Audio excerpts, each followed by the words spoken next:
Good afternoon, ladies and gentlemen, and welcome to this month's session of the Paulding County Planning Commission.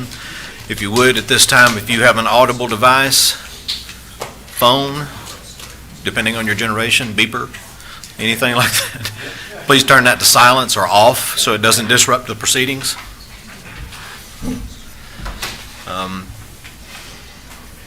At this time, I'm going to dispense with the reading of how to participate in a public meeting.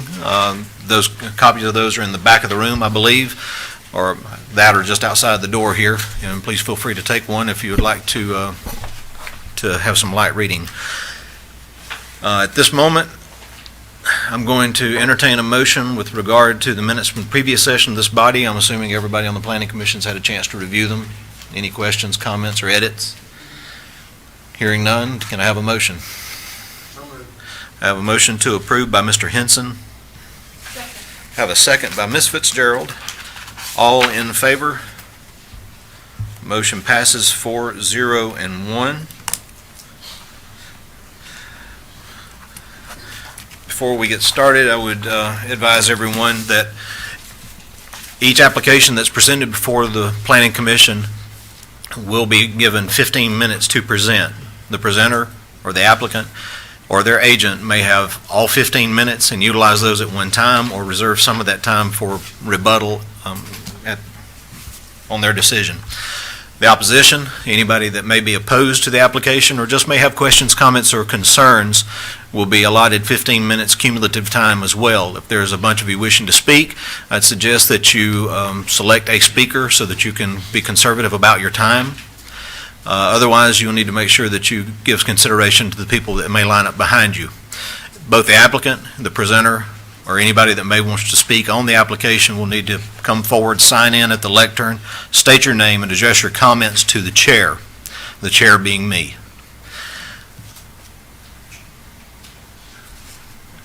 Are we about ready for the first application? Again, this is a recommending body. So any decision made by the Planning Commission, either to recommend approval or denial or some other action, will be forwarded to the appropriate jurisdiction's voting board. The majority of these are Paulding County Board of Commissioners, and they will be forwarded to tonight's meeting at 7 o'clock. Am I correct? So if you have an interest in the application, you have to be present, or you should be present. If it is your application, you must be present for it to be considered.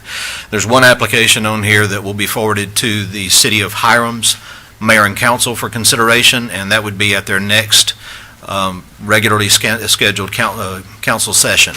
You'll need to make contact with City Hall in order to figure out what date to be there. So, Mr. Robinson, if you would.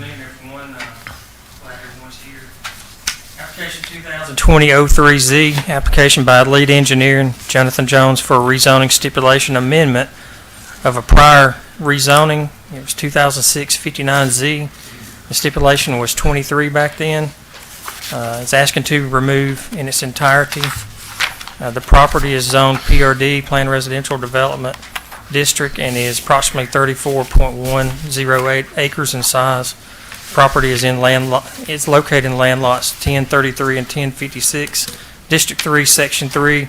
It's on the north side of Cobert Road, east of Ivy Gully Road. It's in Commission Post 4. The stipulation was in regard to sewer service.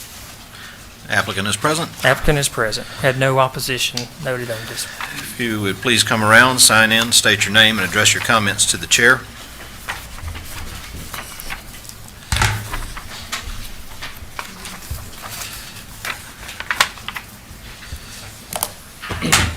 Good afternoon, Planning Commission, Board of Commissioners, staff, and public. My name is Jonathan Jones. I'm with Elite Engineering. I am representing Summerlin Homes for the request of the removal of a zoning stipulation. We have met with Paulding County Water and Sewer staff, and I believe that we're all in agreement that removal of said stipulation is probably the cleanest way to fix this. It's more of a housekeeping thing as it relates to the sewer basin and what's going on in that New Hope sewer area. This is basically a phase 5 to an existing subdivision that's currently has many homes built in, called Summit at Westridge. To get you oriented, it's on Cobert Road just east of the Abney Elementary.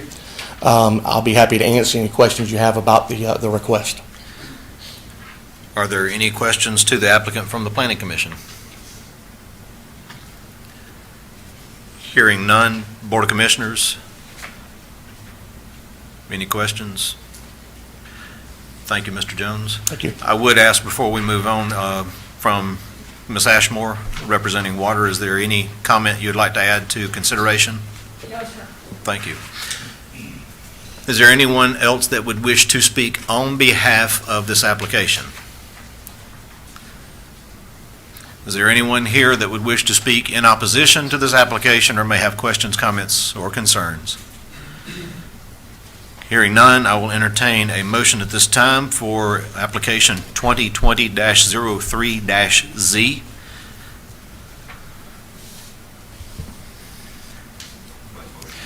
I have a motion to approve from Mr. Aston. Is there a second? I have a second from Ms. Fitzgerald. All in favor? Motion passes 4-0 and 1. Again, the application will be forwarded to tonight's meeting of the Board of Commissioners meeting. Applicant has to be present for it to be considered, or their agent.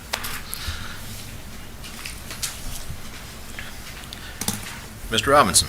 Okay, next application, 2020-07Z. Application by Terri Dobbins to rezone approximately 1.58 acres from A1 agricultural to R2 suburban residential for the purpose of constructing a single-family residence. The property is located in Land Lot 298, District 1, Section 3. It's on the north side of Browning Road. It's in Commission Post 2, and it's recommended approval by staff with noted opposition. All right. Applicant is present. Well, before I call the applicant, in my packet, I don't see the applications for me to sign and annotate. Do you? No, I've got that. I have this, but I don't have the application itself where I sign and Okay, place the stipulations. we'll get that for Okay. you. All right, is the applicant present? Yes. Please come to the lectern, sign in, state your name, and address your comments to the chair.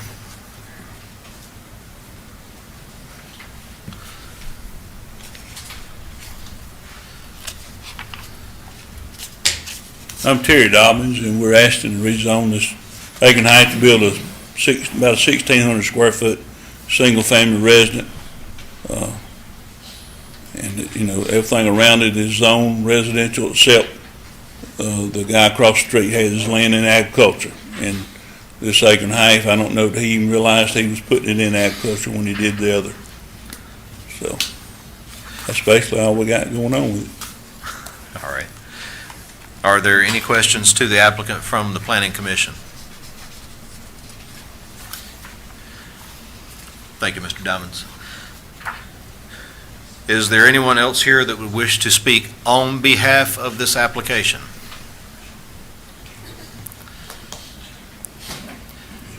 Hearing none, is there anyone here that would wish to speak in opposition to this application or may have questions, comments, concerns?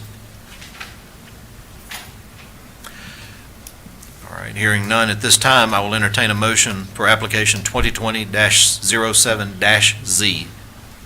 Make a motion to approve. I have a motion to approve from Mr. Leggett. I have a second from Mr. Hinson.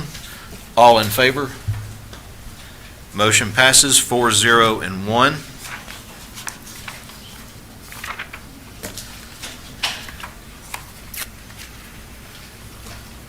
Give me just a second here.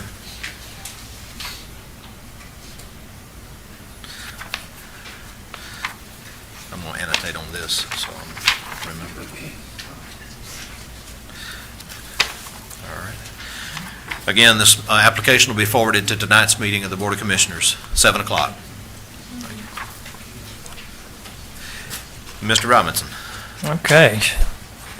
Third application, 2020-08Z, application by Longview Capital LLC to rezone 25.5 acres from A1 agricultural to R2 suburban residential for the purpose of constructing up to 19 single-family homes. The property is located in Land Lot 757, District 19, Section 3, and it's at 367 Gamble Road. This is in Commission Post 2. Staff has recommended approval with 4 printed stipulations, and we've had a call with concerns. Applicant is present. If the applicant will please come around, sign in, state your name, and address your comments to the chair.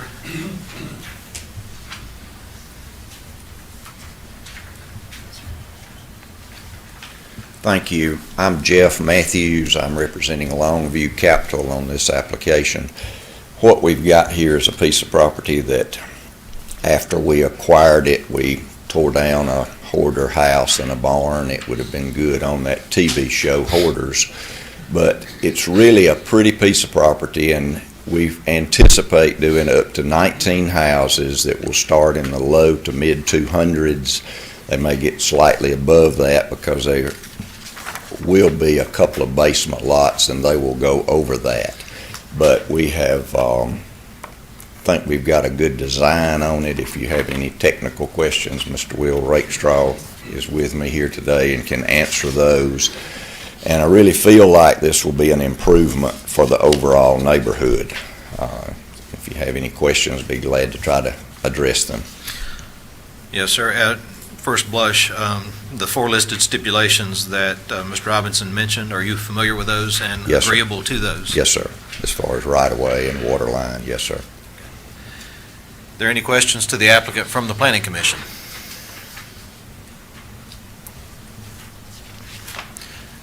Hearing none. Board of Commissioners, any questions? Thank you, sir. Thank you. Is there anyone else here that would wish to speak on behalf of this application? On behalf?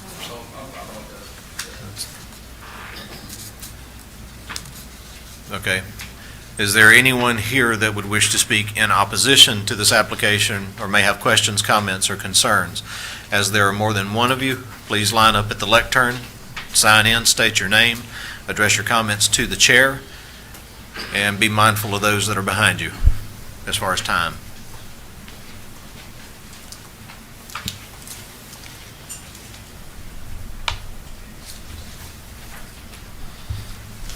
Do you want to sign anything next? Yeah.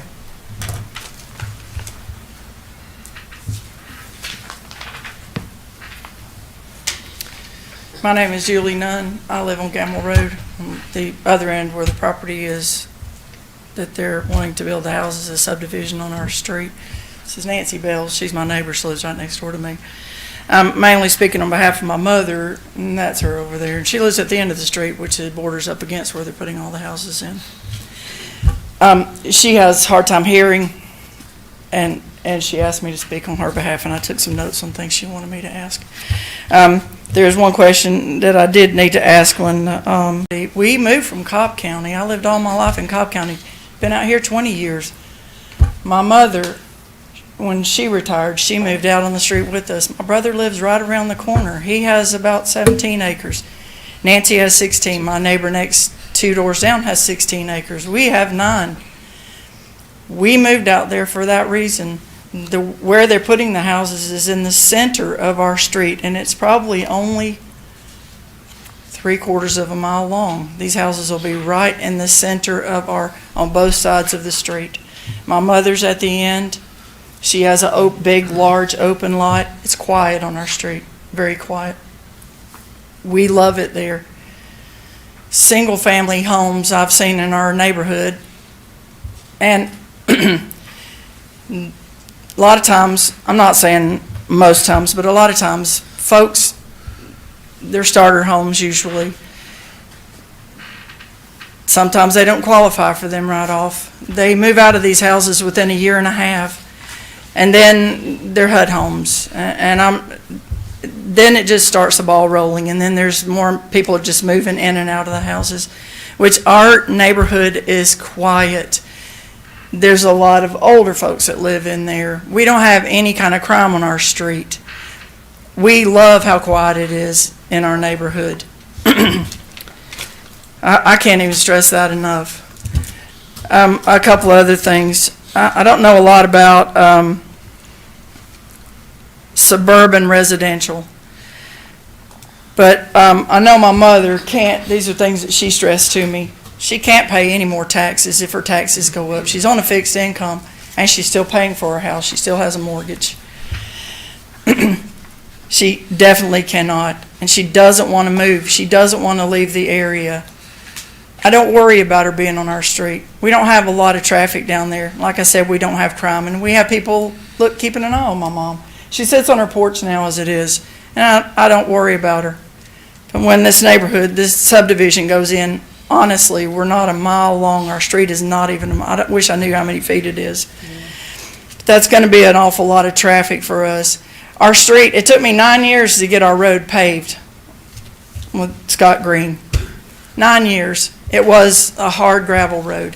Now, it doesn't have, Good shoulder. it doesn't, two cars cannot pass on it. We all pull over. That's going to increase, I'm sure. That's going to take some of my property, her property, or some of our front yards. It will have to. My mother's on a well now, and I'm sure they're going to have county water go down the street. There's a lot of things that she's going to have to be concerned about. But as it is now, my mother loves her place. She enjoys her place. This is going to affect her greatly. And I'm even more concerned about her than me. Like I said, when we moved from Cobb County, it was busy. I lived in Powder Springs. My children went to McEachern High School. My mother lived in Mableton, still, where I grew up at. She lived there 50 years.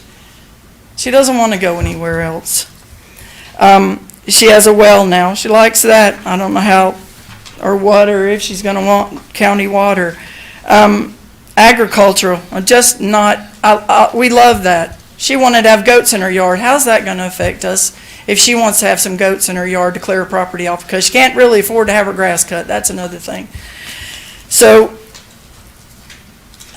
I talked to her about it and told her I would try to find out best I could. And our property value on our street, how's this going to affect our property value?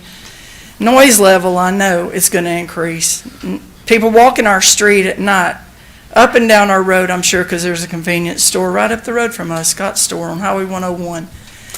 And they will be walking at all hours of the night. As it is now, we don't have any problems in our neighborhood. We love our area. We love how quiet it is. We know everybody on our street. We all know each other. And honestly, that's why we moved from the suburbs, as they're wanting to stick this subdivision right into our area. My husband says he doesn't have a lot of confidence in me coming up here and getting anywhere with anybody. I had to give it a try anyway to see what I could do, because honestly, I want it to stay so peaceful out there and quiet, just like we have it. Because it took me and my husband a long time to be able to afford a place like that. And we've paid on it more than 20 years, and I don't want to move either. I don't want to leave that area. And you know, the next step's Alabama. I've lived in Georgia all of my life.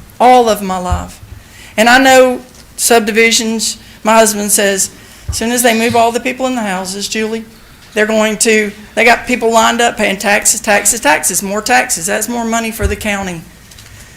Raise my taxes, I'll pay more taxes. My mother can't afford it. I'll pay more taxes. I'd like for it to stay peaceful in my area. I love my place back there. It's so quiet. What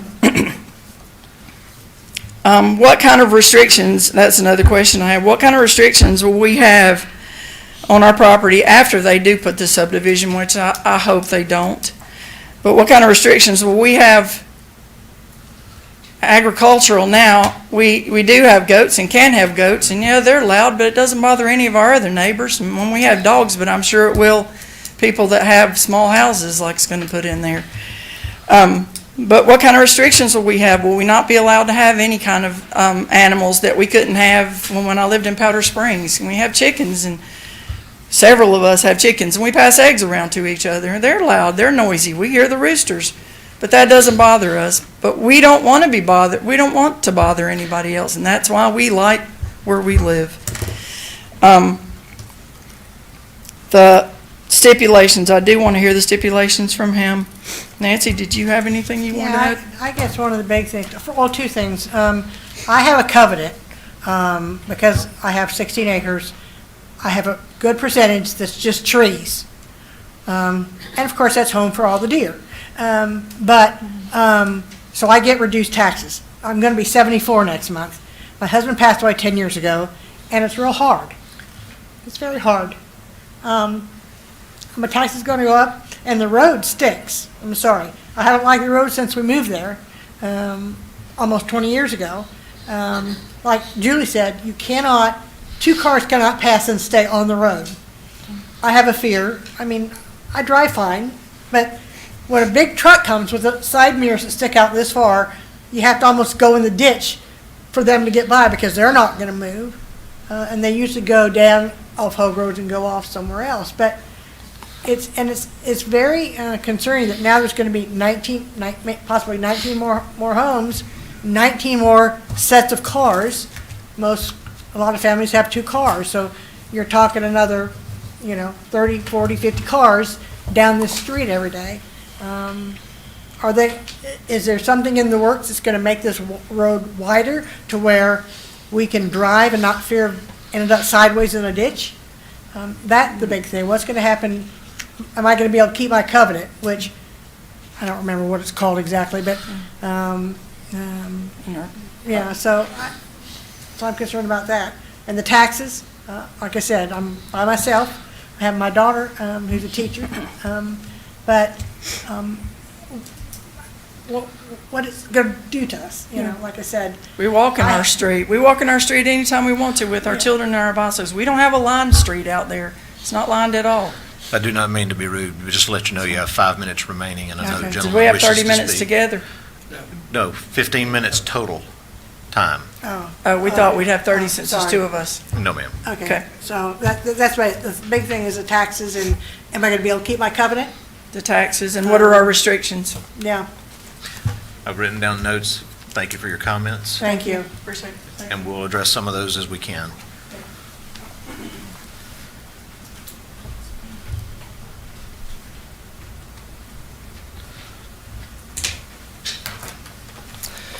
Hey, I'm Ryan Black. I'm also a resident of Gamble Road. I've lived there literally my entire life. Like Ms. Nunn says, every part of our community, we know everybody. She's an elementary school teacher of mine. There's not a single person on the road that this wouldn't affect. Like she said, many of our houses, the road would be cut wider, and we'd take a good percentage of our yards. I'm aware this isn't the same company that bought the land that surrounded my home. I live on the very corner of Gamble by 101, and they've just built houses all around our home. And if this property is handled any way similarly to that, it will not be handled well. The last one was built on top of a lake. On top of this property, there's a creek that runs off the edge of it, and if it's handled anything similar to that, it will not be handled well. Excuse me. The property also adjoins a public land on a corner up on the side of it, the right side of it. All of that is a public land to hunt, a WMA, and also on the other side of Hogue Road, there's also another public land. If this neighborhood of 19 homes was put in, that would dramatically affect that for several people. I've never seen as many people on that public land as I have these last 2 years, and that would dramatically affect that. On top of that, like she said, the traffic would just be ridiculous. 19 more people on the road. We've already seen an increase in traffic as it is, because there's homes being built on Bell and a few on Old Yorkville, and the traffic has already increased dramatically on top of 101, and this would make it very uncomfortable for several people there. That's the main reason we moved there. When I was 6, my grandparents moved us there for the reason we live there now. It's quiet, it's a good community, we know everybody, it's a great place to live, but this would affect every person in that community for every reason we live there.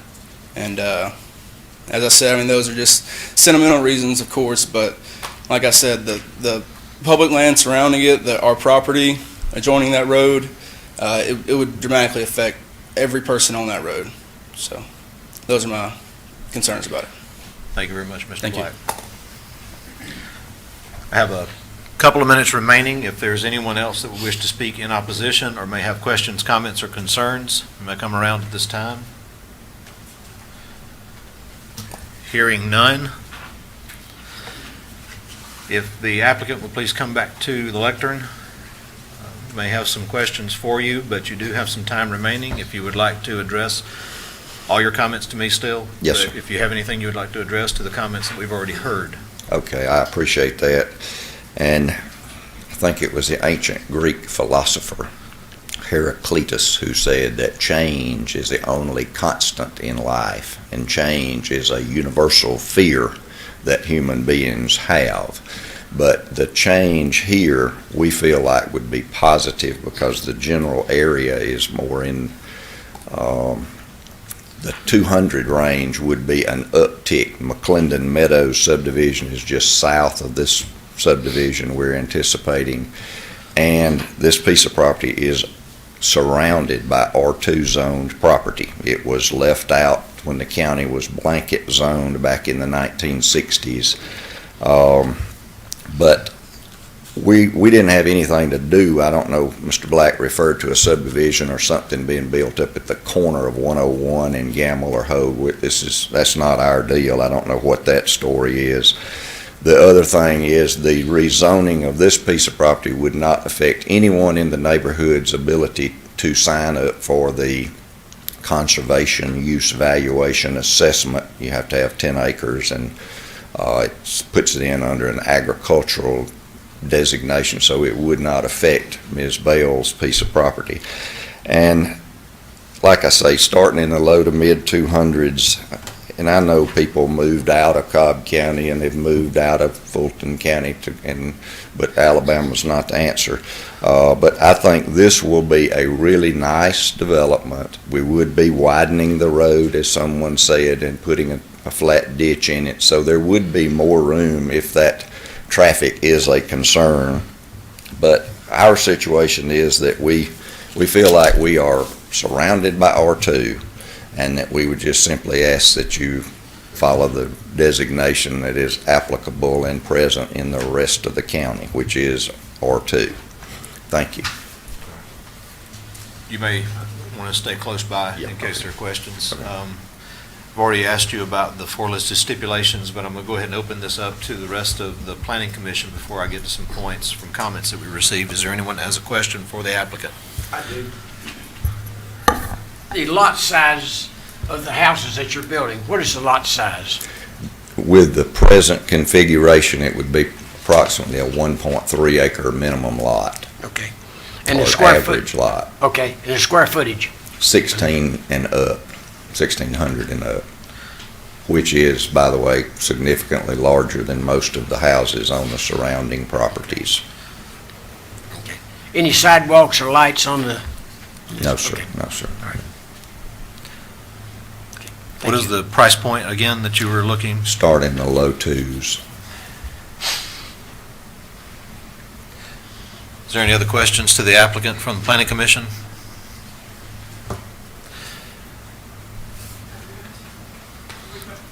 No, ma'am. That time is over. I'm gonna address some of your comments shortly. Are there any questions from the Board of Commissioners to the applicant? Mr. Matthews, would lots 12 through 18 or 19, would they stay the size? They look like they're a lot larger than 1 through 11. Is that the plan? Yes, sir. What we're trying to do is minimize the amount of impervious structure, and that does bring your average lot size up. The piece of property has good soils. We have done a soil study on it, and it has good soils. And that's why we're not trying to max out. We're not anticipating trying to do all half-acre lots. The lots, 25.5 acres divided by 19, whatever that math yields, is what the average lot size would be. Any other questions from the Board of Commissioners? Mr. Matthews, just to go back to some of the comments that were made from our oppositions and those that may have had some concerns, I'm going to go ahead and read, prior to getting started with the rest of the questions, for the edification of Ms. Nunn, the stipulations that you've agreed to, so that those are at least known. You can also get a copy of those. They are a public record. You can have a copy, Ms. Nunn. But owner-developer agrees access to the development shall be determined during the plan review process. That's the first stipulation. The plan review process is a process beyond what we do here. We are a recommending body. We determine whether or not a proposed use is appropriate for the location based on the county's comprehensive plan and the future land use map. There are other criteria that we use as well, but those are the two primary roles that we are criteria that we look at. But the plan review process is a more detail-oriented process for reviewing what Mr. Matthews and his company or anybody else affiliated with him would be proposing to do on that road, and requirements would be given at that time for him to be able to bring it up to the county's development code. That's the regulatory function for the Board of Commissioners, to ensure that a quality development is indeed built there if it goes forward. Second stipulation, owner-developer agrees to provide 60 feet of right-of-way along Gamble Road, 30 feet each side of the center line of the road. 3, owner-developer agrees on-site access improvements shall be made to include providing an 8-foot grass shoulder and a 2-foot flat-bottom ditch for stormwater conveyance. 4, owner-developer acknowledges a water line designed to meet fire flow requirements be installed through the extent of the property along Gamble Road, obviously for fire protection. So those are the stipulations. When you mentioned improvements, you were speaking to what aspect? That was one of the questions. I would just have you please state what you meant. That would be an improvement. It would help everybody on the road to extend that water line up, and it also would not impact her mother's ability to stay on her well, but it would potentially give her the opportunity, if she should have well problems, she could hook on to county water.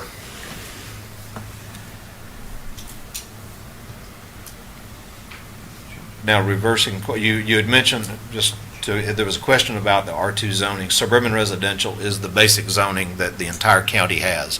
Most other zoning, such as agricultural zoning, is subsequently decided typically by this body. Of course, there may be some that were just designated as such because they were already fitting an agricultural need, but you can apply to rezone a property typically from R2, which is the standard zoning category, right, Mr. Robinson? That's correct. To another use, be it agricultural, be it business or industrial. But most properties in the county started out as R2. So it's just a fairly generic zoning for a place where someone can build a single-family dwelling. Traffic. Mr. Jones, I don't know if you would care to speak to any kind of concerns that the county might have had, or how you would address traffic considerations with a development such as this. Mr. Jones is our director of the DOT with Paulding County Board of Commissioners.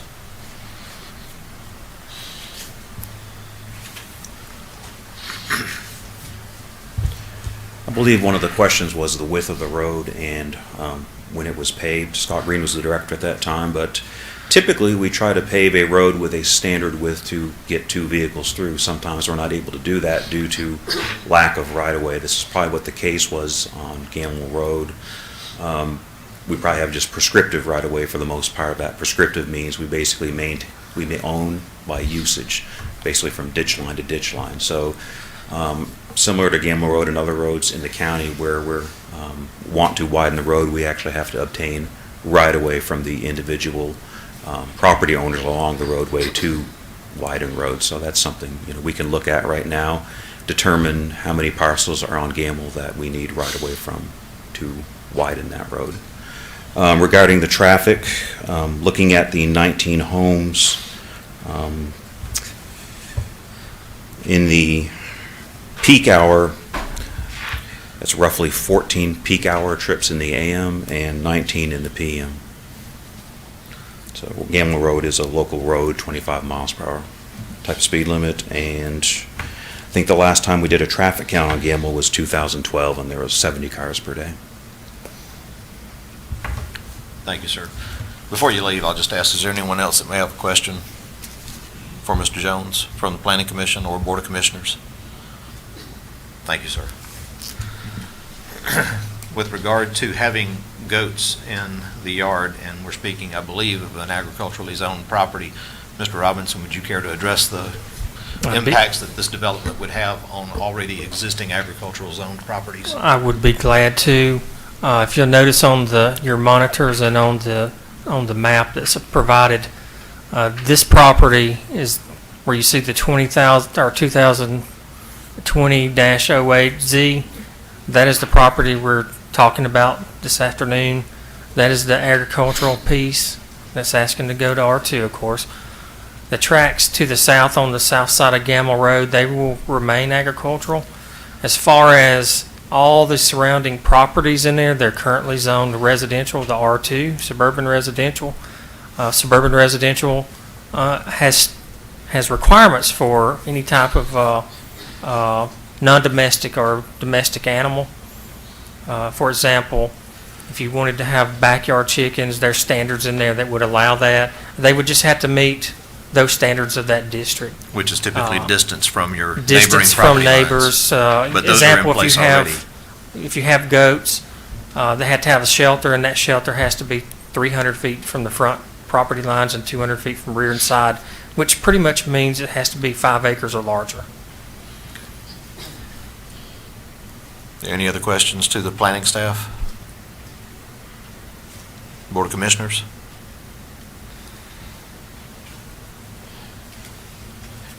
At this time, is there any further questions that may need to go to the applicant, Mr. Matthews, from the Planning Commission? Board of Commissioners? Then at this time, I will entertain a motion with regard to application 2020-08-Z. I have a motion to approve from Mr. Aston. Is that with the 4 stipulations? Is there a second? I have a second from Mr. Hinson. All in favor? The motion passes 4-0 and 1. Again, this is a recommending body. It will be forwarded to tonight's meeting of the Board of Commissioners for their consideration. Applicant must be present for it to be considered. If you have an interest, I would recommend that you do.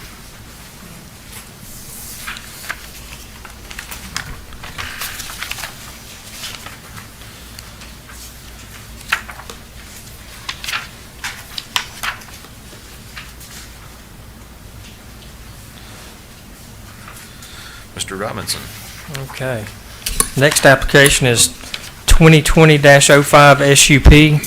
It's application by Southern Link H. Buddy Robinson for a special use permit to construct a 290-foot telecommunications tower on an 11.19 acre property within the R2 Suburban Residential District. The property is located in land lots 293, 294, District 19, Section 3. Property is located on the west side of Highway 101 North, across from Golden South Parkway. It's in Commission Post 2. Staff recommends approval, and there's no noted opposition on this one. But I did want to make a comment before we get started. Under our current telecommunications ordinance, the maximum that can be approved, I know they applied for 290 feet with a special use, but the maximum it can be approved by Planning Commission Board of Commissioners is 195 feet.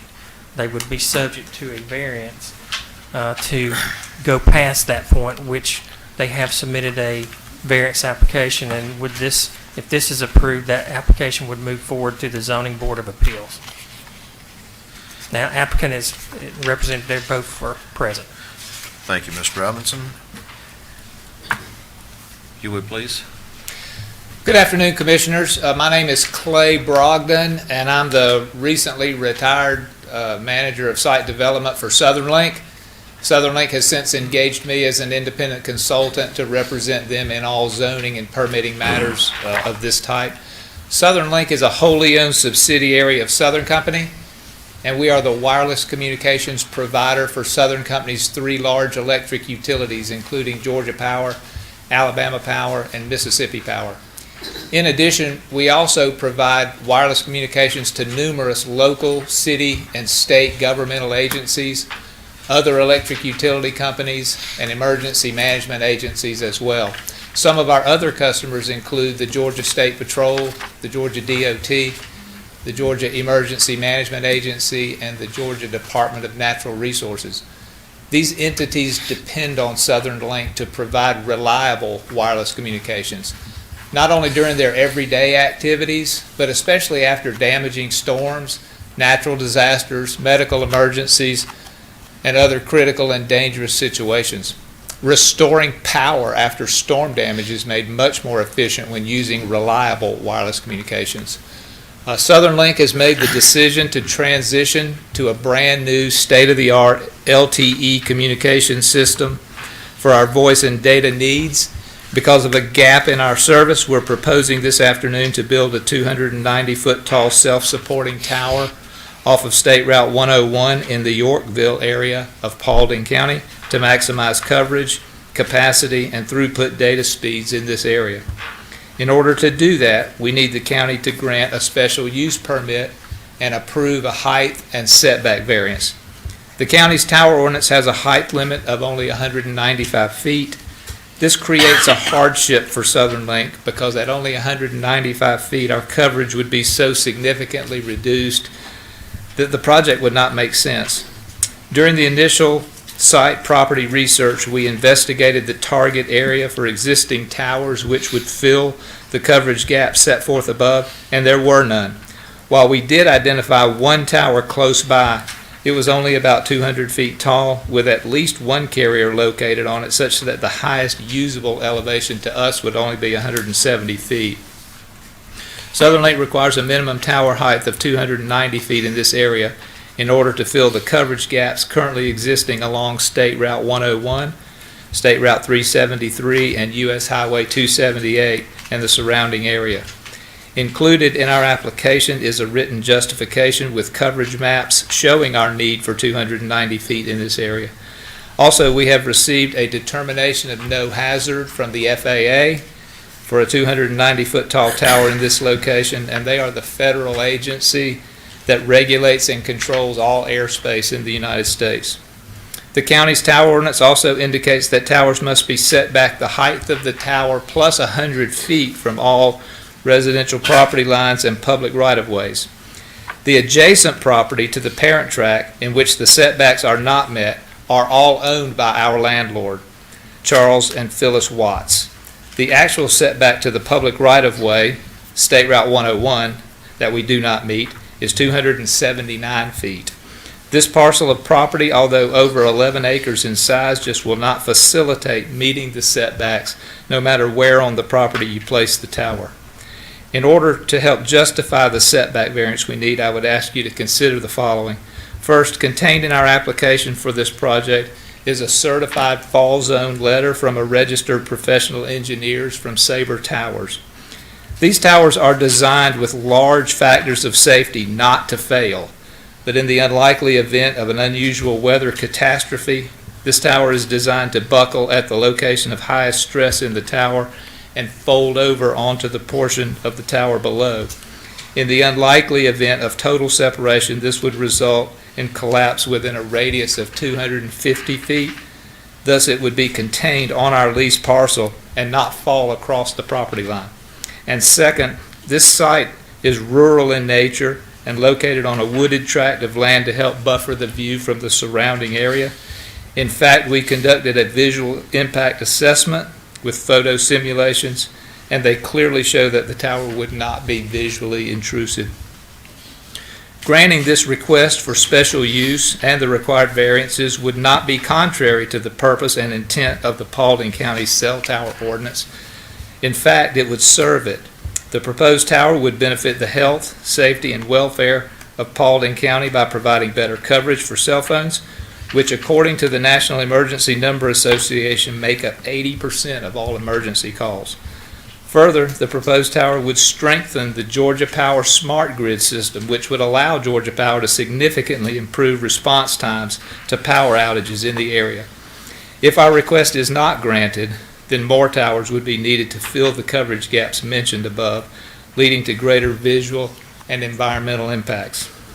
When weighing your decision to our request this afternoon, please consider, first, that if the new tower is approved by Paulding County, Southern Link will allow the county to co-locate their antennas on the new tower at the top and provide space on the ground for the county's public safety communications equipment, all at no charge to the county. This would allow the county to enhance its own communication system without having to invest tens of thousands of dollars in capital infrastructure and ongoing O&M expenses. Just to be clear, The county would be responsible for the cost of their equipment and installation of said equipment, but there would be no charge from the tower owner for the county's use of the tower and ground space. And second, a 290-foot tall tower would be tall enough to facilitate co-location by other wireless carriers such as Verizon, AT&T, Sprint, and T-Mobile. Thus the need for only one strategically placed tower in the area. In summary, we need the county to grant special use approval and approve a height and setback variance for this project. Based on the information I have presented and the benefit that this tower project will bring to enhance wireless coverage in the area for our very critical customers and for the residents of Paulding County, I respectfully ask for your recommendation of approval to the county's Board of Commissioners for final approval. Wanted to make sure I got that right. Yes, sir. Co-locates, I'm going to ask a question that may be more appropriate for Mr. Robinson to answer. What is the least amount of co-locates allowed on a tower in the area by your regulations? Is it 5? On a tower of this size, Yes. it could go up to 6. Okay.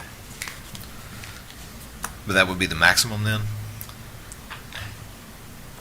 The cell tower ordinance design says a tower design is to accommodate up to or this number of carriers. Our telecommunication ordinance, depending on the height, you may end up with more carriers on it. Okay. It doesn't really address a 290-foot tower.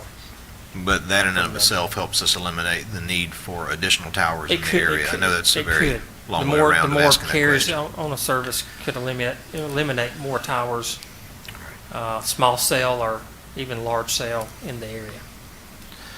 Thank you. And what we're being asked to consider is not necessarily the last step in the process, but they need this SUP based on the height he's requesting, but would still have to go forward to the Zoning Board of Appeals for a further variance. That is that correct. correct? This is step 1 with the special use approval. Like I said, the ordinance only allows approval up to 195 feet. The second step, which we've already received the variance application, is to a variance to extend the height of the tower up to 190 plus I think a 3-foot antenna, and which also would be a variance to reduce the required setbacks. So say if it's approved for 290 feet, that means the setback variance would go from 390 to, in this instance, to the road to 279. And making the assumption, only an assumption at this point, that this is approved and then it successfully is approved at the Zoning Board of Appeals, it would then further have to go before Paulding's plan review for development. That's correct. It'd go through the For plan permitting. review and permitting process. Okay. And I did want to make a comment because I want to let everybody know also, they did receive FAA clearance letter.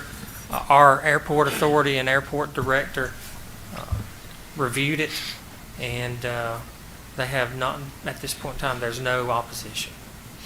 Thank you. Are there any questions to the applicant from the Planning Commission?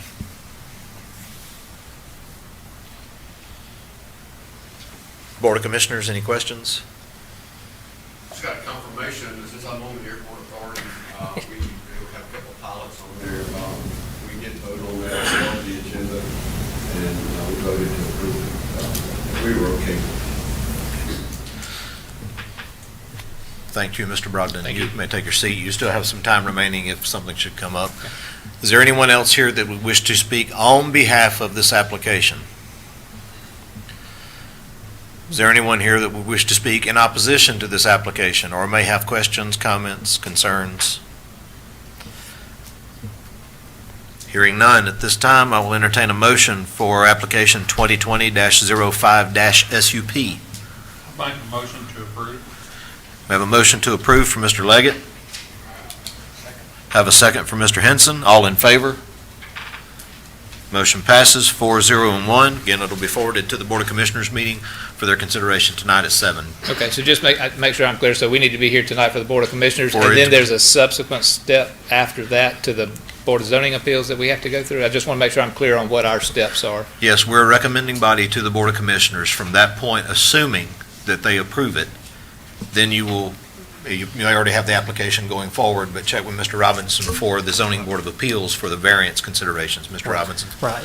If the Board of Commissioners approves the special use permit tonight, then the variance application will become active and be scheduled at this point in time, probably to the Zoning Board of Appeals meeting in the second week in August. Okay, But I will let you know, and we'll get the signs and everything rolling on that. great. Thank you very much.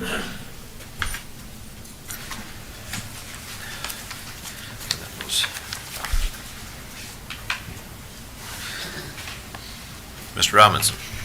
Okay, next application, 2020-09Z, application by Fleming and Associates, Inc., to rezone 4.411 acres from A1 agricultural to R2 suburban residential for the purpose of constructing 2 single-family homes. The property is located in land lot 1289, District 2, Section 3. It's on the north side of Nebo Road, across from Stone Creek Drive. It's in Commission Post 3. Staff has recommended approval with one stipulation. We've received no opposition on this one, and the applicant is present. If you please sign in, state your name, address your comments to the chair. My name's Keith Fleming. I'm just here for the hearing with no opposition. I guess we're clear to move forward on y'all's behalf.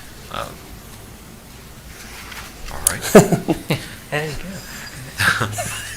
You want to simply state what you're proposing to do? I know it's written down, but just for the record. Rezone the 4.11 acres of land from A1 to R2. To R2, Yes, sir. for a single-family dwelling? Yes, sir. Okay. And are you familiar with the one stipulation that Yes, sir. staff has Yes, sir. recommended? You're agreeable to I it? agree with it. Are there any questions to the applicant from the Planning Commission? Board of Commissioners, any questions? Is this where those still be access to those homes behind? Yes, on sir. the same road? Yes, right? sir. Yes, sir. I think it's the only access to it. Yes, sir. Thank you. Mr. Hart? Yeah, this is 2 lots, right? Yes, sir. Any other questions from the Planning Commission? Board of Commissioners? Thank you, Mr. Fleming. You may take your seat. Is there anyone else here that would wish to speak on behalf of this application? Is there anyone here that would wish to speak in opposition to this application? May have questions, comments, concerns? Hearing none, at this time, I will entertain a motion on application 2020-09-Z. Have a motion to approve with the one stipulation, Mr. Hinson? Stipulation. By Mr. Henson. I have a second from Mr. Aston. All in favor? Motion passes 4-0 and 1. And again, this will be forwarded to the Board of Commissioners meeting tonight at 7 o'clock. You will need to be present as the applicant for it to be considered.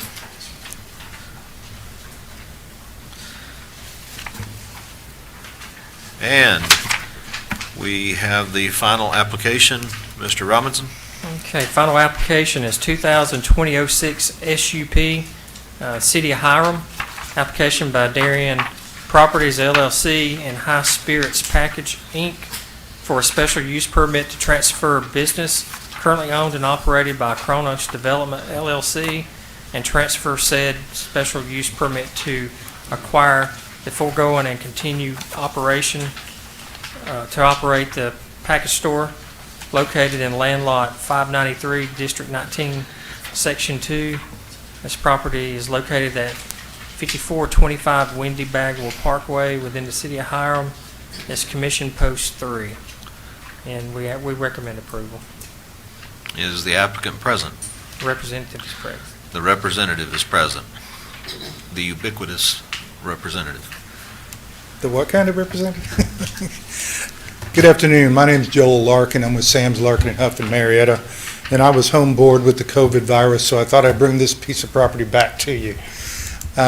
Most of you were on the board about 3 years ago when we first brought this property to you. At that time, it was a closed-down Brewster's ice cream shop and a car wash.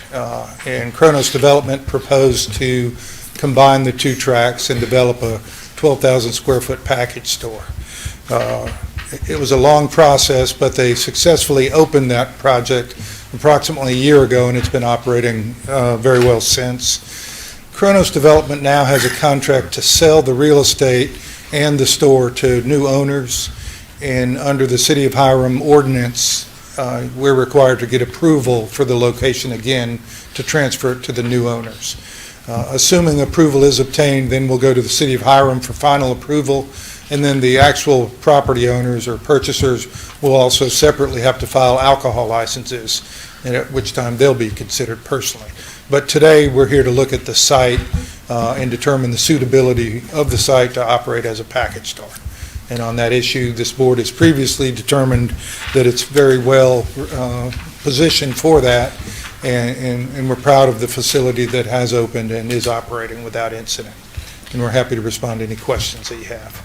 Well, not that I'm going to indicate any kind of a bias for or against the site. I will say it did turn out to be a very nice development.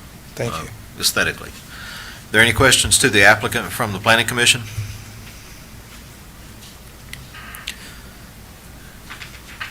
Board of Commissioners, any questions? And although I work for the City of Hiram, I'll defer to my associate in the back. Mr. Allen, do you have anything you would like to ask from the point of view of City of Hiram?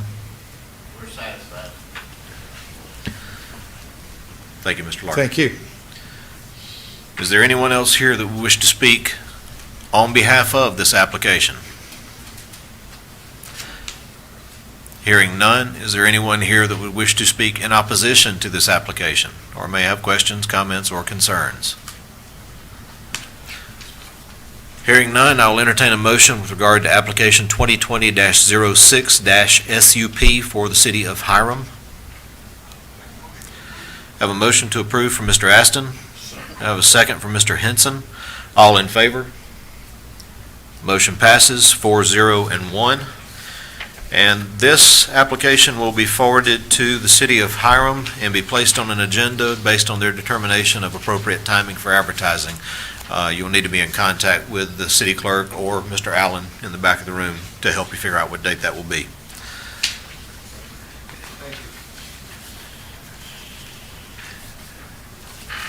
And last item on the agenda, when it's forwarded to the City of Hiram, the applicant must be present for it to be considered, just as it is for the Board of Commissioners. Last item for consideration on the agenda is a zoning ordinance text amendment. I'm assuming this is initiated by the Paulding County Board of Commissioners. So, Mr. Robinson, would you please? That is correct. The zoning ordinance text amendment, the text amendment is in regards to Article 8, Section V, R55 Active Adult Residential District. And I just want to say thank you, Ann, my director, Ann Lippman. She's helping out with our maps today, and we're trying to keep some social distance, so I'm going to do the best I can to review the recommended changes. As most of you have been here on this board over the past several years, the R55 Active Adult Residential District came into existence on June 26, 2018. Since then, we've had 9 rezoning applications for 7 developments, which has, at this point in time, I estimated 1,027 proposed lots. At this time, these developments are in different stages, but there's been some concerns regarding lot sizes and such, and this is a recommendation to expand the lot sizes from 4,800 square feet to 8,000 square feet. And to set the minimum width at the building line from 40 to 50 feet. And some of the other highlights in there would add a 50-foot buffer along adjacent to county roads and the remaining around the property perimeters. Front yard setbacks would change from 5 feet to 10 and side yards from 5 feet to 8. At this time, like I said, we've got several under construction at different phases within the county, and we don't really have a product that's really on the ground yet, but these are some changes that we want to take a look at doing and recommend at this time. And trying to think if there's anything else. I have noticed in some of the developments that I've looked at that they've been real challenged on understanding what an undisturbed buffer means, so. Yeah. Well, I think some of that, when you've had a couple out there that's did a lot of grading, and there was some that got into a buffer area. And so, yeah, it's just some changes that may require a different type product or such, but at this time, with what we've seen out there so far, we need to see what's going to happen with what's going on now. I mean, we don't have anything out there, but we think at this point in time, the 8,000 is a pretty good number.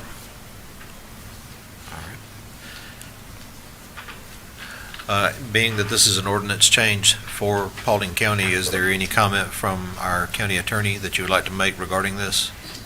Not at this time. Thank you. And that is correct, Mr. Chairman. It only is a unincorporated Paulding County district. Right. Are there any questions to staff from the Planning Commission? Chris, on the R55, we had some previous discussions on some of the other previous zonings about 1 and 2 car garages. Where does that stand now? Is it still, will you clarify that? Go back.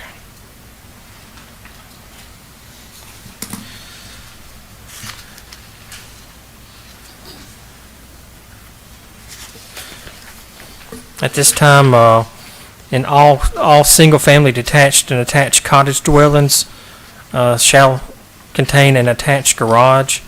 A minimum of 2 parking spaces per unit is required. The parking spaces must be in the driveway or garage. Dwellings over 1,400 square feet must have a double car garage. No more than 30% of the dwellings in a subdivision may have a single car garage. And that was the update we had back in January 2020. That is not currently up for And amendment. that is not a change on that requirement.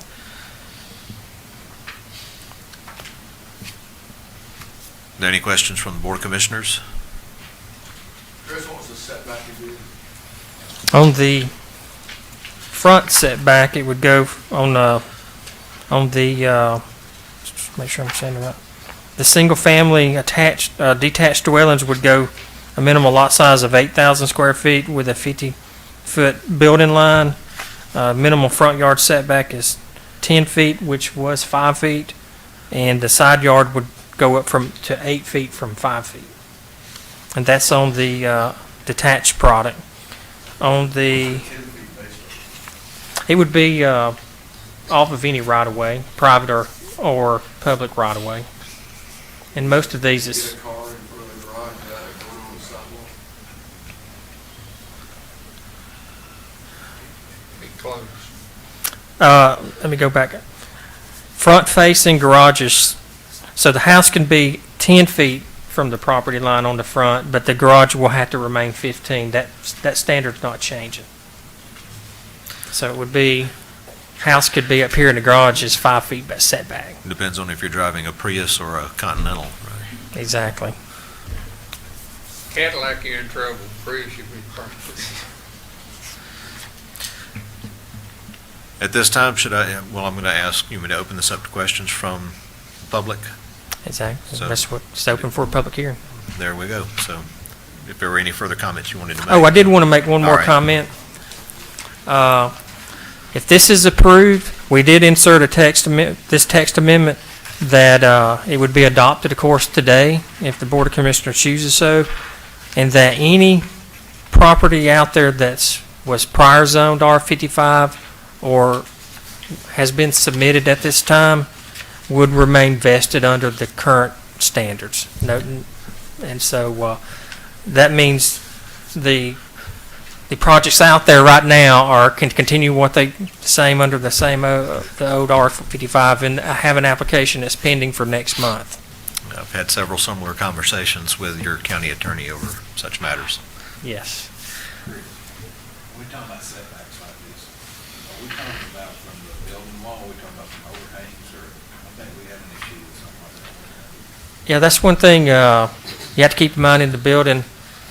the setbacks for us is from the wall, but we always got to make sure that the builder understands that if the overhang, depending on how close the overhang is to the next building overhang, it gets into fire codes where they have to rate the walls. That is handled through plan review And process. it's handled correct? because these products, we want to take a look at any attached products out there. But it is there. And it is during the permitting process, but Okay. that is a good question we have. We do try and keep eye, because it can be misleading on some setbacks for rezoning and setbacks for building codes. Okay. So at this time, I'm opening the floor up to anybody who may have public comment.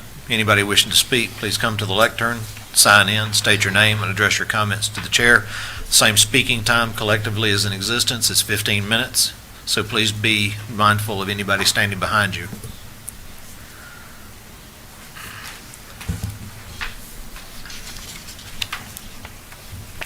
Good afternoon. My name is Joel Larkin, and I'm with the firm Sams, Larkin and Huff in Marietta. We became aware, and as some of you know, I was involved in some of the committee meetings that resulted in the initial adoption of the R55 ordinance. The Paulding County development staff held a number of meetings with interested developers and builders and other folks who are active in the industry, and as a result of those meetings, they generated the initial R55 ordinance, including the setbacks and the lot sizes and everything that they're proposing to change today. We became aware of this proposed change kind of by accident about a week ago, and I've made some effort to determine exactly what the concerns are that are causing the county to reconsider these various measurements and requirements, and quite honestly, I was hoping to hear more today. All we've been able to ascertain is that there's some general concerns, and the feeling I kind of get is that the concern is that we have enough of this product. And, if that's the case, it is something that has to be zoned in order to build it. So there is no automatic right anybody who hasn't come before you has to build this product. So if the concern is that maybe we're getting too many of these too fast, I would urge that you consider handling it that way, because these criteria were carefully thought out and they're market tested, and the product that all these people build fits these requirements. And I think just to change them without maybe giving it further thought will probably be ill-advised, and we'll probably be back here again today. We have reached out to the Board of Commissioners and to staff, and we think it would be prudent, and more so today after hearing the concern. What I heard said was, we've got 1,000 of these, there's really not many on the ground, we don't really know what's going to happen, we're going to wait and see. If that's the case, then I would request and urge that we do exactly that we not amend the ordinance at this time, that we wait and see, and we would invite all the planning commissioners and all the members of the Board of Commission to come out and look at the projects under development, meet with the developers, see what the product looks like, see how the property lines and the setbacks work, and then if there's real concerns after that, then maybe bring this back at that time. Thank you. Thank you. Mr. Chairman, in your packets, there was an email submitted by Mr. Larkin that's in your packets. Thank you.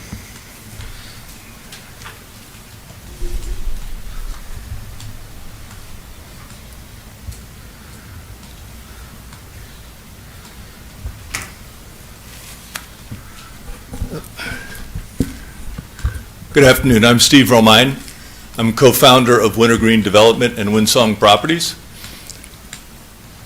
We were one of the developers and builders who participated in the writing of the original ordinance. We're about to come up on 2 years since that time. And as was said before, there are lots of projects in the works, but no houses have closed yet, or I don't think any final plats have been approved on the initial projects that were done. So I would agree with what Mr. Larkin was saying, is it's a little premature to redesign this car before it comes off the assembly line. I do want to thank you first, and the commissioners also, for giving us the opportunity to build active adult housing in Paulding County. I personally have been in the home building for development for 45 years. 25 of those years has been exclusively building for the active adult buyer, which is a little different from the senior buyer. Senior usually is in congregate housing and so on. But I've been building single-family detached active adult in the Atlanta area for over 25 years. So I do have a pretty good sense of what the customers want and what we have tried to give them, and they have been very receptive to that. I don't know if any of you have been over to Eccles Farm. If you drive Macklin Road, you couldn't help but notice that there's been something going on. It's been going on for a long time. It's been a very, very challenging site, but we have our entrance, we're building our models, we have a sales trailer in there, clubhouse is coming out of the ground. Just in the first phase there, we're putting almost $1 million into amenities, which is very attractive to our home buyers. Our people want to be connected, and they want to be together. And what's really interesting is that here with this pandemic, the question is, well, will they want to be in our communities, or are they going to want to be somewhere else? I think the future, at least for the next 10 or 20 years, is that people are going to want to be single-family detached, but they want to be in a place where they can relate to other folks. So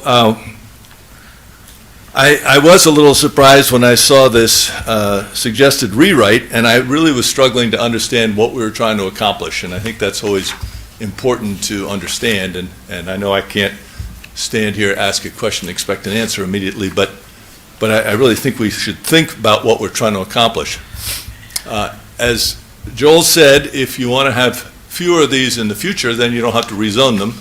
If there's a fear that you can't not rezone them, other counties have put in stipulations for accepting this kind of housing based on proximity to certain things or frontage on collector roads and so on, so you don't have a dense community back in the woods somewhere. So there are lots of different ways to do that. The details, of course, for us are critically important.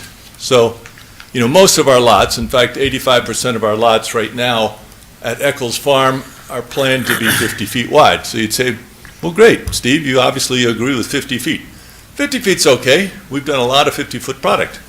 But when you change to an 8-foot building setback line on the side, that shrinks the house on the lot. So now we have a 34-foot lot, a 34-foot building pad. With a 20-foot garage, you have a 14-foot house. That is really ugly. I mean, and I struggled to try to figure out if we're trying to stay, we want to have affordable housing or we're trying to go upscale. We're doing this balancing act all the time. We expect that by the time we're done with our 250, 260 homes out there, that the average price will be between $320 and $360, which means there'll be over $80 million worth of housing there, and that many starts. I think that's going to be a good thing for Paulding County. As you know, we're on Macklin Road, which is a state highway. We're really close to Cobb County. We're not having a negative impact on the county. I think it's positive. So you wonder if, you're probably asking yourself, why is this guy standing up to talk about this when there is a stipulation in this presentation that would allow us to continue doing what we're doing? And I appreciate that very much, that you would consider not changing the rules on us at this point in time. But I'm also standing here as somebody who's been in this business for 25 years, knows the market, knows the product, knows every inch of it, and I want to see you have a really good ordinance that works in the long term. Not for me, because I'm about to retire, if you can't tell. You're probably thinking I shouldn't even be standing here. But I really think it's important that you not rush to make some changes unless you have clearly defined what you're trying to accomplish, and make sure that those changes will affect the change you want, and that we might want to continue to talk about it, and also wait until some of these houses close and you get to see the finished product. There are two communities. The first one is up on Fry Road, and I think that's D.R. Horton, and they have their model under construction. We seem to be a little bit ahead of them on terms of construction. And then there's another one listed here that we zoned, Wintergreen Development, we zoned it, but we did not close on that property. But those are being done as retirement communities. So I had written a letter, and Sir Larkin passed it on to the Board of Commissioners, but I know that you all have not seen it. If you feel a need to act on this right away, like today, I'd like to throw out some suggestions. One is that, excuse me just a second here.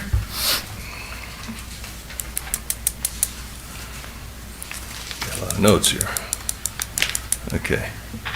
That instead of going from 4,800 square feet to 8,000, that you consider going to 6,000 square feet. We have never needed more than 6,000 feet to build these houses on. Part of the thing is that the homeowners association takes care of all the yards. We don't want to bankrupt the homeowners association having to take care of more area. So I would suggest that as a middle ground.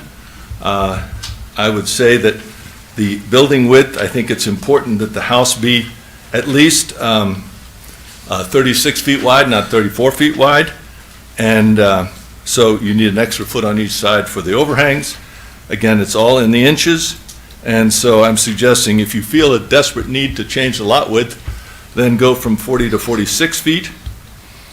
There is a reason why we suggested, and it was approved, to have a 5-foot front building setback line with a 15-foot building setback line for the garage. If you have 15 feet plus the 6 feet that you already have because of where the right-of-way is relative to the curb, you have 21 feet to park your F-150, okay? So it will fit there. It's off the sidewalk. But the reason we like to have the house closer to the street is that people like to sit on their front porch and they want to talk to the people on the sidewalk. It's different than in a typical suburban situation where the house is 50 feet back, people pull into their garage and never see each other. But our people, once they retire, they want to be engaged with each other. So that's why the house is pulled up forward. I don't think there's anything to be gained by pushing it back another 5 feet. It just puts more distance. It's beyond social distancing, by the way, but makes the conversation much more difficult. You sort of yell at each other. And as I said, as far as the side setback is concerned, going from 5 feet to 8 feet, again, I don't know that anything is gained by that. We have to meet the fire code. Fire code is eave to eave. It's not foundation to foundation. So we have to make that work. And they really control. But I would suggest that there's no need for that. And so I would leave that one alone. I did not mention in my memo, the 50-foot undisturbed buffer, I think is really onerous, especially because it says, well, if there's not enough buffer in the undisturbed buffer, then you need to buffer it. But why is it 50 feet? Because in 25 feet, you can certainly plant plenty of buffer, fence it and so on, and create that separation. So what I'm coming to you for is number one, I thank you for considering the possibility of leaving the existing communities that have been zoned to continue the way they are. Okay, that's number one. But I really think that we can do better. We, as in I heavily vested in Paulding County, we can do better in modifying this to really serve the needs of the county. Thank you very much. Thank you. Somebody else would like to speak regarding the text amendment? If you would please sign in, state your name, and address your comments to the chair.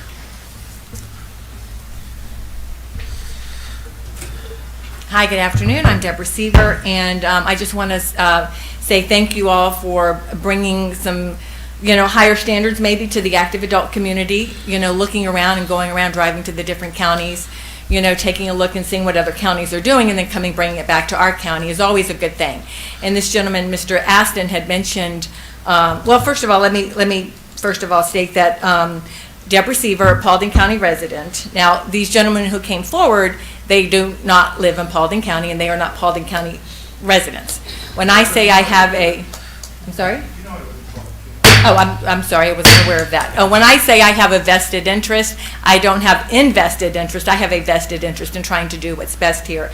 And with regards to these additional changes, I really like these changes But I'm going to mention something that wasn't mentioned, that Mr. Aston did mention. And so I was here at the original zoning with regards to the one-car garage versus the two-car garage. And so I did miss the zoning, which came back, and they did give them, because they gave them the one-car garage. Now, when the zoning committee, when the zoning board came up, and when the zoning board voted to allow the one-car garage for the smaller homes, they walked away. I did ask the gentleman, one of the people who work for him from Windsong, I asked for a picture of a property that they have recently built that showed a one-car garage, because one of the commissioners was a little concerned that a smaller home with a two-car garage would look a little awkward. So then I thought, well, let's see a picture, right? Let's see what this looks like. Maybe we can drive by. Do you have a picture? The gentleman came back and said, I don't have a picture of one that's been built recently. I said, how come? He said, because we haven't built one recently. I said, how come? He said, because Cobb County and Cherokee County does not allow a one-car garage. So I was a little concerned that Paulding County would allow an inferior product that Cobb County or Cherokee County did not. Now, if you look at Windsong's product in Seven Hills, my husband's a commercial developer of, we've been married 39 years, so probably 43 years. And when we were driving through, he looked at that product and his response was, wow, wow, they build a great product. Unfortunately, I'm concerned. We have 2 minutes, just. Okay, that might be changed. And so then I just, so I'm just coming before you to say, if you're making changes, and if you're considering a few changes, if at all possible, could we consider to bring that to the board to say, could we go back to that two-car garage that I think would keep us on par with what's going on with Cobb County, what's going on with Cherokee County, so we can have as great of a county, if not better, than all of our surrounding counties. Thank you so much. Thank you, Ms. Seaver. This time, I think I will go back to Mr. Robinson. There have been comments made throughout the questions or public comment. We've closed public comment portion of the meeting. Is there anything that you would like to address? I just wanted to, what was discussed, you did have a copy of that in your packet about some of the recommendations that they provided that they would like to see. At this time, what Ms. Seaver had brought up is one of the Windsong design under the OPRD and the Seven Hills community, and that was a nice product, and that was to the R55. It probably is, isn't it? the Windsong in Seven Hills is PRD zone, which is a minimal 8,000 square foot lot. And so this would bring the R55 comfortable to that type of lot size. I mean, why could we not go back to the two-car garages? It looks to me like it'd be a lot better. The advertisement for this public hearing was that to consider amendments to the R55 zoning district. And so, Jason, I want to make sure, but it didn't specify exactly what was being changed. It just was advertised that there would be possible amendments to the ordinance in the R55. Yes, I don't believe it specified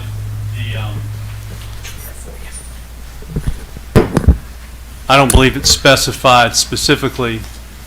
Don't mean to be redundant there. I don't believe it stated exactly what was going to be proposed in terms of the R55 amendment today. If there are new proposals that are substantially different than the current draft, would recommend it would be wise to have a draft in place and a hearing on that draft prior to moving forward with a new idea that originates today. Now, if it's merely an amendment or a change to the existing proposal that's on the table today, that is a different matter. But if it's a brand new idea that's separate and apart from what the county proposed today, I think the wiser course would be to schedule another public hearing on that. You always have the option of tabling these for further analysis and consideration as well. So the two-car garage, is that a new idea, or is that just an amendment? That is a different idea than what came up today, what was intended for today. It certainly was a previous requirement that I believe was changed. We're, at this point, with the number of houses that we have approved so far, we're looking at 300, over 300 single car garages in these developments. So that's substantial amount. And I agree with Mr. Aston, I'd like to go back to that. Also, I wouldn't have any problem in having a stipulation that a development this size, this type of development and the density of it, that it be required to be built within 1 mile of a Paulding County fire station, where there's a station that's being built, because you're talking about older people that can't get out of a development if one catches on fire. 2-3 years ago, we had that one just outside of Hiram, and it damaged 12 houses before they could put it out. So I'd like to see that also.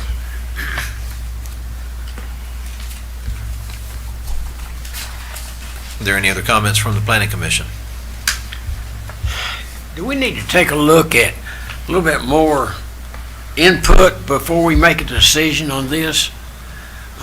It seems like, we've got some great ideas coming from maybe both sides.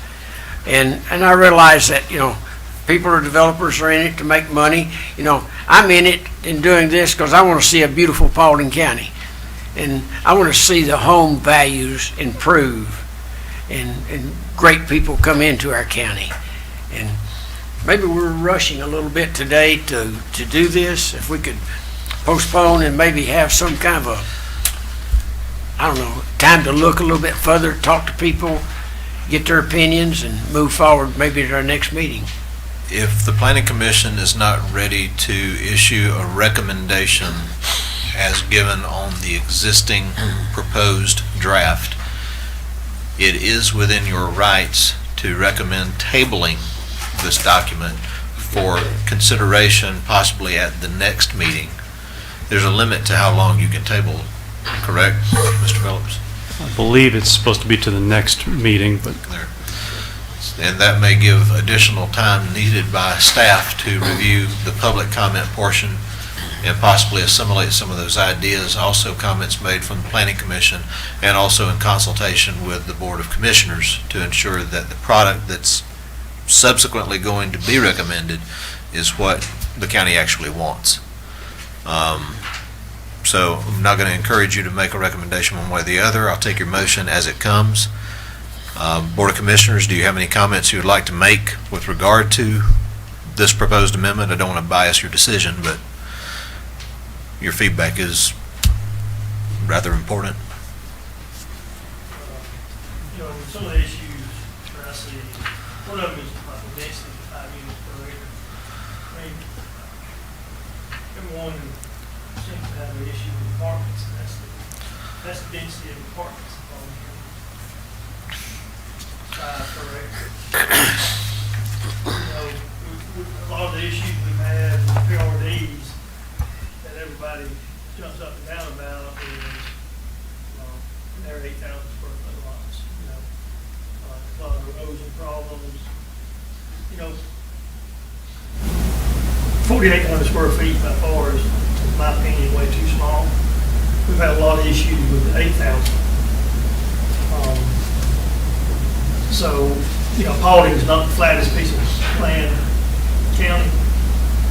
There's a lot of challenges. I mean, just the one that's on 381, that's the side of the hill. I'm really interested to see how that development turns out. I mean, I don't know if there's an ADA requirements on sidewalks or not inside of an active adult or not, but I'd just be interested to see what that ends up being there. So, I don't like the single car garage myself.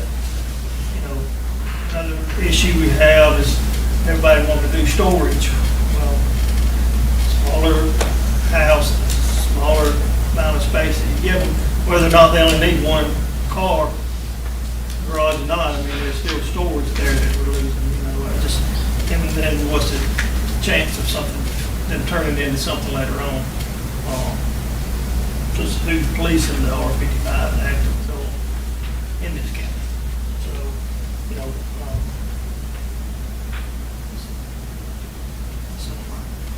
I've also had some questions about, with it being an R55 zoning, does that mean no children can live in the development? No, sir. Does it require one adult, from my understanding, and then it can be another complete family with children in the development? The requirement allows you to restrict by age the owner of the property to 55 or older. But there's a 20% leeway that has to be given where it could be, so that you're not engaged in age discrimination to people of any age group. But that also doesn't mean that a person 55 and older couldn't buy one, and then their grandkids may come and live with them as well. I mean, it's just Nowadays, part of the adult product. children come and live with them. That is very true.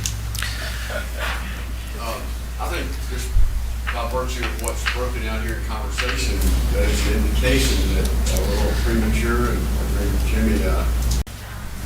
We need a little bit more time. In that case, I will, at this time, if there's no further comment, I will entertain a motion with regard to the proposed text amendment. State how you wish the motion will be worded. I make a motion we table to the July Planning and Zoning meeting for further study and input. So we have a motion to table by Mr. Aston till the next meeting of the Board of Planning, or the Planning Commission, for further consideration and study by staff and Board Commissioners. Do I have a second? Yes. Have a second from Mr. Hinson. All in favor? Motion passes 4-0 and 1. And I thank you very much for your time in working through those issues, but at this time I'll entertain a motion to adjourn. Motion by Mr. Henson, second by Ms. Fitzgerald. Yes, sir. She had her hand up first. All in favor? Motion passes 4-0 and 1. Thank you, everyone, for your attendance.